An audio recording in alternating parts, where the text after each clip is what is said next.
Bem, para responder a essa pergunta, dar se calhar um bocadinho de contexto e falar um bocadinho deste estudo que tenho aqui na mão, que é o estudo sobre a saúde e bem-estar das mulheres, que nós lançámos em 2022 no Projeto de Saúdes e que está disponível para toda a gente em www.saudes.pt. Leiam, porque fala bastante do tema da saúde da mulher e enquadra e liga aquilo que vou dizer. Então, na verdade, neste estudo, ou neste projeto que é o Saúdes, em 2021 nós fizemos um BI da saúde dos portugueses, onde descobrimos pela primeira vez que, na verdade, nos portugueses, as mulheres, sendo mais do que os homens, e apesar de se cuidarem mais do que os homens e de viverem mais do que os homens, acusam mais doença, acusam pior saúde, se quisermos. E isso fez-nos, na verdade, no ano a seguir, em 2022, fazer este estudo dedicado à saúde das mulheres, a saúde das mulheres, a saúde e bem-estar das mulheres, um potencial a alcançar. E neste estudo, em 2022, nós descobrimos de facto que havia 4 bolsas de mal-estar que as mulheres sentiam. Portanto, elas sentiam pior saúde, maior doença, sobretudo mental, mas também física, e 4 bolsas de mal-estar. 3 delas têm a ver com o facto de serem mulheres, portanto, a menstruação, a maternidade, a menopausa, e uma quarta que tem a ver com a relação com o corpo, que se calhar vamos falar um bocadinho mais nesta conversa. E, assim, de forma resumida, este estudo vai diretamente à pergunta, que é, na verdade, havendo mais mulheres do que homens, não é? E, na verdade, havendo nas mulheres pior saúde do que nos homens, e pensando nós que, enfim, que hoje vivemos cada vez mais, há aqui 2 temas. Há um tema de desigualdade, desde logo, no momento em que se discutem muitas desigualdades, porque é que as mulheres vão ter pior saúde do que os homens, e discutir o tema. E há depois a questão demográfica que afeta o sistema de saúde e a gestão de um sistema de saúde.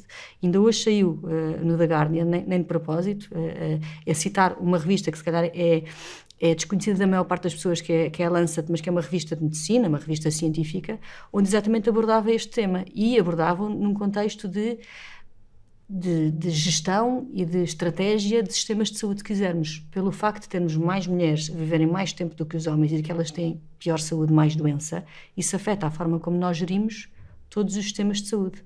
E o português não é exceção. Nós pensamos em sistemas de saúde há muitos anos, não só de 4 em 4 anos como as eleições, e este facto, mais mulheres do que homens com pior saúde, deve dirigir a forma como gerimos o sistema de saúde. Portanto, eu diria que estes 2 fatores, por um lado a desigualdade e por outro lado a gestão do sistema de saúde, é a razão porque é importante discutir o tema.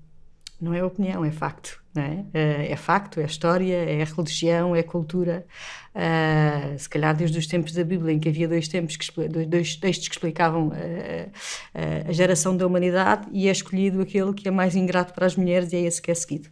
E isso dita tudo na história. Pronto. E, portanto, não é opinião, é facto. As mulheres sempre foram postas em segundo lugar, e isso também do ponto de vista de saúde. Pensemos que os investigadores eram homens. Pensemos que não eram investigados os corpos de mulheres, portanto, só eram exumados e investigados cadáveres masculinos. Pensemos que médicos eram homens e não mulheres. E, portanto, esse acumular, na verdade, da ausência da mulher na investigação e na medicina, fez com que se cometessem erros grosseiros, porque em medicina, que estão a ser corrigidos hoje, na verdade, achava-se que era tudo igual. E não é.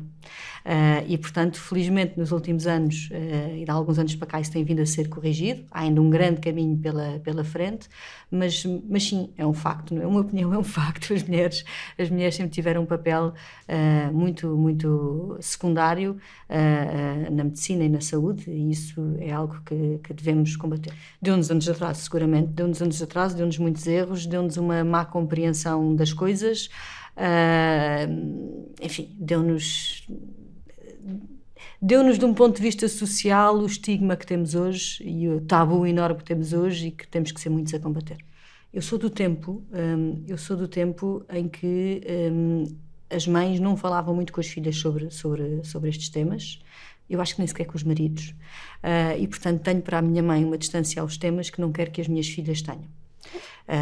E digo isto exatamente para pegar na questão que é importante falar, claro que sim, e a menstruação, muito importante, porque é a primeira das bolsas, é o primeiro dos momentos de entrada, digamos assim, nos temas da saúde da mulher, e que é vivida numa altura em que, enfim, todas tivemos 12, 13 anos, 14 anos, depende da idade em que acontece a menstruação, mas todas nós passamos por isso, é uma altura de grande rebuliço hormonal, mental, físico, não é? E, portanto, se o tema não for falado, e se não for falado de uma forma natural, pode ser um choque. E pode começar logo aí uma má relação com o tema.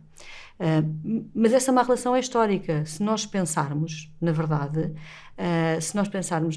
a história, a religião, a cultura, sempre escondeu a menstruação. Aliás, há religiões e culturas onde ainda hoje em dia é vista como uma coisa proibida, feia, que não se deve falar, que se deve esconder, etc. E, portanto, é histórico, não é?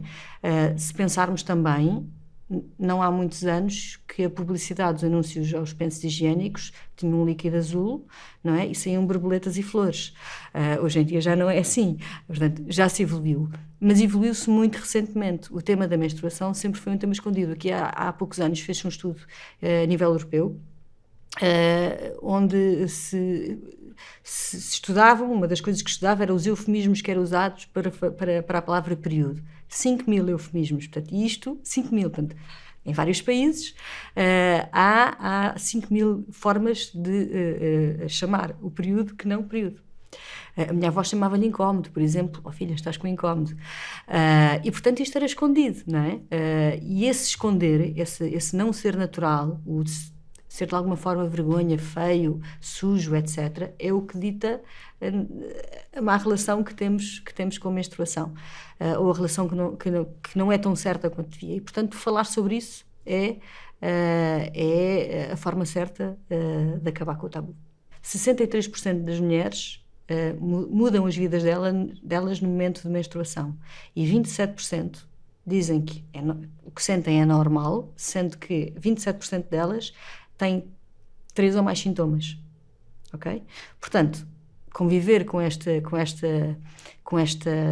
dor ou com o mal-estar é algo que nós normalizamos e não devemos falar o mais normal possível com isto. É um tema de mulheres, sim, mas também é um tema dos que estão à minha volta, é um tema da família. Não quero ter para os meus filhos a distância que a minha mãe tem para nós ou para o marido dela, e quanto mais natural for, melhor, mais quebramos o tabu. É que eu vou escolher a palavra de propósito. O conflito das mulheres com o seu corpo é histórico também, e começou mais ou menos no Renascimento, século XV, quando o corpo deu à mulher estatuto social. Pronto, e a partir daí, historicamente, esse conflito é travado, e foi altamente sublinhado, obviamente, pelo cinema, pela moda, pela publicidade, pela indústria. Há muita indústria a quem interessa esse conflito. E, portanto, ele existe, não é? No nosso estudo, mais uma vez, há muitas mulheres que definem o seu estado de saúde pelos quilos que a balança acusa, sendo que esses quilos podem ou não ser os certos, são os que ela entende serem os certos para ela, não medicamente definidos. E, portanto, existe este conflito, esta luta permanente da mulher com o seu corpo. E apesar de, mais uma vez, nos últimos anos, se ter feito uma evolução grande, a verdade é que ele existe. E não só com a balança ou com os quilos, existe, por exemplo, com a velhice, não é? A mulher luta com a velhice, luta muito mais do que o homem, e daí toda a cosmética, e daí toda a parte estética, não é? Portanto, há um conflito das mulheres com o seu corpo que é errado, que é histórico, mas que é errado e que a mulher tem que ultrapassar, e ultrapassa pela normalização. Nós temos que nos convencer que o corpo que temos é o corpo que temos, quer dizer, sim, podemos mudá-lo e transformá-lo, está nas nossas mãos, está, mas não por algum estereotipo, porque se assim for é porque queremos, não é? Existe o complexo, existe o estereótipo, existe a luta ou o conflito com o corpo, e, portanto, isso tem que ser combatido, não é? Isso deve ser combatido por todos, marcas, indústria, educadores, enfim, por toda a sociedade. Eu diria que é fundamental fornecermos a verdade, e a verdade é que a maternidade não é um conto de fadas. Tenho 3 filhos, já o disse, felizmente todos ótimos, e gravidezes sempre ótimas e pós-gravidezes sempre ótimas, mas a verdade é que o período reprodutivo é dos períodos, e isso está claríssimo neste estudo, é dos períodos mais propícios a desequilíbrios mentais, para além do impacto físico enorme que tem no corpo da mulher, não é? gerarmos uma criança, não é? Termos uma criança, sair por nós afora 3 quilos ou 4, é uma coisa de uma violência física brutal. E, portanto, não tem que ser mau, também não quero pintar a imagem contrária, não tem que ser mau, mas para muitas mulheres não é bom, não é? E, portanto, a imagem do conto de fadas é algo que eu acho que temos que acabar com ela. Mas existem dificuldades, existem transformações físicas, existem dificuldades psicológicas e, portanto, devemos falar delas com a maior das naturalidades e com a maior das verdades, não é? Porque senão depois é um choque, senão depois acontece o que acontece a muitas mulheres, que é: eu não estava preparada para isto, ninguém me contou que era assim, ninguém me disse, e isso é pior. Porque depois aprendemos com o embate e é sempre uma aprendizagem pior. E, portanto, com a verdade não me enganas. É um bocadinho por aí. É a maior das fases enquanto mulher. Nós vivemos, em média, até aos 83 anos. Vivemos mais 5 a 6 anos do que os homens. E, portanto, em média, as mulheres vivem até aos 83. A perimenopausa começa em média aos 45. Significa que boa parte da nossa vida, 40% dela, é vivida em menopausa. Portanto, versus a menstruação ou versus a maternidade, é a maior das fases. Essa é uma das razões. E depois, é uma fase onde existem mais de 30 sintomas, onde as mulheres sofrem ou podem sofrer quer fisicamente, quer mentalmente, porque para além dos 30 sintomas que são físicos, desde afrontamentos, a irritabilidade, a dificuldade, menor líbido, dificuldade nas relações sexuais, existe uma data de são 30 sintomas que podem manifestar-se todos ou não, não é? Existe também o lado mental e para a maioria das mulheres, infelizmente, a menopausa, exatamente porque não se fala, porque as mães não contam, porque é segredo, é sentida como uma declaração de velhice. Não é? Aqui há dias ouvi uma psicóloga dizer uma coisa engraçada, que é, na verdade, enquanto que a maternidade vem com o filho, a menopausa vem com a incapacidade de o ter. E isso, para a maior parte das mulheres, é dramático. Pronto. E, portanto, sendo esta fase que ocupa 40% das nossas vidas, sendo que na população portuguesa, hoje em dia, temos 1,2 milhões de mulheres em menopausa, o que quer dizer 12% da população portuguesa, não é? Sendo esta fase tão grande e tão marcante, ou que pode ser marcante, devemos falar dela. E devemos falar dela com aquilo que ela tem, porque o facto de não falarmos, lá está, as mulheres, e nós fizemos um estudo que lançámos recentemente sobre isso, que também está online, a Médis criou recentemente uma página dedicada à saúde da mulher e outra dedicada à menopausa, e na página da menopausa encontram este estudo que vos vou dizer sobre a menopausa, e nesse estudo, para além das 3 fases médicas, digamos assim, perimenopausa, menopausa e pós-menopausa, nós classificámos em 4 fases, em 4 estados de alma que as mulheres ultrapassam. Há um momento de ignorância, porque não se fala, e porque eu não quero ouvir falar sobre isso, eu quando chego não percebi que já chego. Muitas das mulheres com quem nós falámos, e foram centenas, descobriram que estavam em perimenopausa connosco, porque não perceberam que aquela mancha na pele ou que aquela irritabilidade que sentem já é um sintoma, e portanto há uma certa ignorância. Depois há, na verdade, a gestão que têm que fazer do tema, e essa gestão implica gerir estes sintomas todos, mas há também uma fase de libertação, digamos assim, ou seja, a menopausa não tem que ser só má, e há um momento da vida das mulheres, ou da vida da menopausa, em que a maior parte dos sintomas são libertados, portanto podem ficar alguns, mas os sintomas mais, em maior quantidade ou em maior manifestação são libertados, e a mulher descobre uma nova fase da sua vida, uma fase boa, uma fase em que se libertou de uma coisa chata, o incómodo, como dizia a minha avó, se libertou dessa coisa chata, e até há um lado bom enfim, uma nova fase da vida que é boa e que para a maior parte das mulheres é positiva. E, portanto, aprendermos a gerir estes estados de alma, que na verdade não existem de forma sequencial, e muitas vezes para as mulheres são como os Açores, são as estações todas num dia, não é? E portanto eu consigo sentir o desconhecimento e a ignorância, e aprender a gerir a coisa, e aprender a libertar-me dela tudo num dia, mas na verdade as mulheres precisam de enfrentar este tema, e é preciso falar sobre ele exatamente por causa disso. Agora, ele é um tema grande, a menopausa é um tema grande, é um tabu enorme, se calhar das fases todas é o maior dos tabus, e portanto precisamos de combatê-lo. Felizmente, este ano estão a aparecer inúmeras marcas a ir para cima deste tabu, digamos assim. Isso é ótimo. A Médis não está sozinha neste tema, isso é ótimo, porque o tabu é grande, e quando o tabu é grande precisamos de ser muitos. A autenticidade é tudo, não é? Ou seja, quando nós falamos com a maior naturalidade disto, entre amigas, com os maridos, entre amigos, uma mesa de jantar, no local de trabalho, com as filhas, com os filhos, na verdade estamos a dar marteladas no tabu ou nos tabus e a fazer com que eles fiquem mais pequenos. Portanto, eu diria que a autenticidade e a verdade e a transparência, como em tudo na vida, é o grande truque para acabar com o tabu.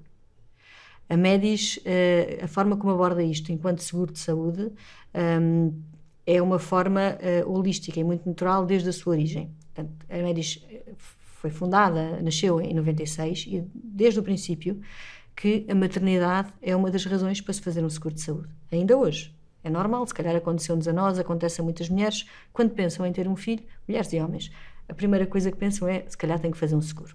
Pronto, e portanto, desde sempre, desde o início, que o tema da saúde da mulher está na Médis. E por isso é que em 2021, salvo erro, lançámos uma coisa chamada Bebé Médis, por isso é que em 2022 fizemos o estudo da saúde da mulher e por isso é que este ano também, aliás, fruto desse estudo, estamos muito a trabalhar este tema. Mas é um tema que vem desde o princípio e a nossa abordagem é holística. O que eu quero dizer com isto?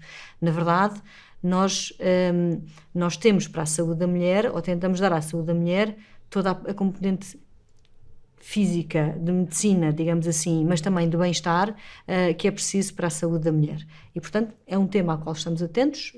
Temos uma página de saúde da mulher que está online com guia sobre a saúde da mulher. Temos uma página sobre a menopausa que foca este tema da menopausa porque achamos que é um tema das 4 bolsas, se calhar é que está menos desenvolvida e que é mais tabu para as mulheres e, portanto, dedicámos-lhe uma página. Tem um guia, tem um estudo. Temos neste momento uma campanha sobre a menopausa, mas na nossa oferta, na nossa proposta de valor, quer da componente médica, a rede de médicos que é preciso para tratar estes temas, quer no Saúde e Bem-Estar, e aqui na rede de Saúde e Bem-Estar, e também no Marketplace que vamos lançar por estes dias, temos essa abordagem holística e a capacidade das mulheres gerirem toda a sua componente de saúde da mulher connosco. Claro que pelo facto de ser mulher, posso ter algum carinho e alguma identificação com o tema. Eu acho que a Médis me influenciou a mim como mulher a olhar mais para este tema, ao qual eu se calhar, enfim, sendo mulher, o vivia, não é? Mas de forma natural e nunca parei muito para pensar sobre ele.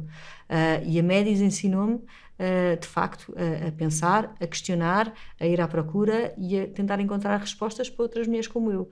Podem ser mais proativas de 2 formas. Primeiro, cuidando-se, olhando para aquilo que sentem, não normalizando. Isso é uma das mensagens do estudo da saúde sobre a mulher. As mulheres normalizam, tendem a achar normal sentir 3, 4, 5, 6 sintomas. Não normalizem, cuidem de si mesmas, não se metam para segundo lugar, não se relativizem, não ponham maridos e filhos sempre à frente. Elas são importantes, elas também devem estar em primeiro lugar. Portanto, cuidem delas, façam bem à sua saúde, como diz a assinatura da Médis, e depois exerçam um poder que têm, e vou repetir, exerçam um poder que têm, sublinhar 3 vezes, que é o poder, na verdade, de influenciar e de educar, não é? As mulheres, quer na sua vida social, quer com os maridos, quer sobretudo com os filhos, que são a próxima geração e que elas também coeducam, têm o poder de mudar as coisas. Portanto, mudem nelas próprias e mudem para a próxima geração. Eu diria que se conseguirmos isso, mudamos o presente e mudamos sobretudo o futuro.